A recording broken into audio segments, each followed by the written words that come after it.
কমলা, পাতিলেবু, কাগজি লেবু, একমাত্র বাতাবি লেবু যেটা আছে, ওই বাতাবি লেবুটাকে বাদ দিয়ে যে কোনো লেবু রস করা যাবে।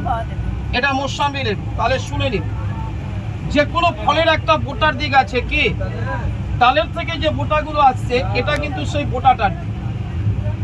দয়া করে ভুল করে আপনারা কেউ এই বোটাটার দিকে মেশিনটাকে কিন্তু বসাবেন না।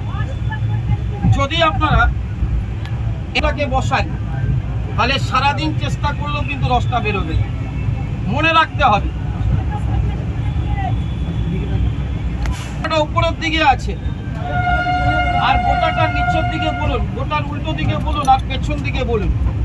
আমি বলি ফুলের দিকটা প্লেন সাইড, একটা বিন্দুর মতো আছে, এদিকে ফুল হয়, তাই না? এদিকটায় বসান, এই ফুলের দিকটাতে বসান, এদিকে।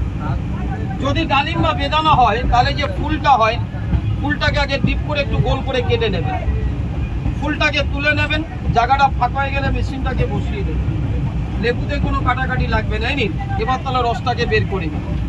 এই কাটা দিকটাকে এভাবে ধরুন, ফুলের দিকে দাদা সোজাসুজি দাদা ধরে নিন। এটা ডান দিক আর বাদিক করুন, ঘুরিয়ে প্রেসার খোসাটাকে কেটে মেশিনটা একটু বসে গেল।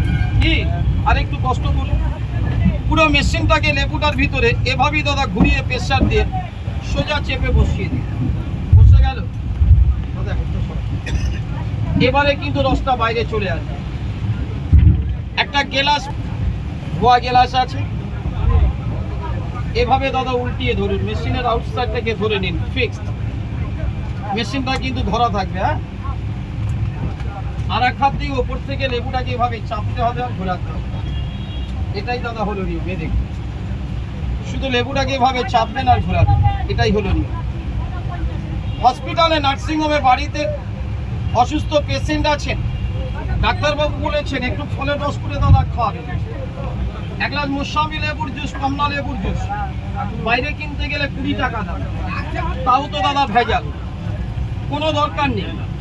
যদি পারেন 20 টাকা লেবু কিনে নেবেন, হসপিটালে, নার্সিংহোমে, বাড়িতে পেশেন্ট হলে একটু বেডে বসে করে দেবেন। 3 গ্লাসের উপরে রস পাবেন, আর ডাক্তারবাবু পেশেন্ট দুজনারই হয়ে যাবে। এই যে হয়ে গেল, একটা লেবুকে না কেটে ছুলে এতটা রস পাওয়া গেল।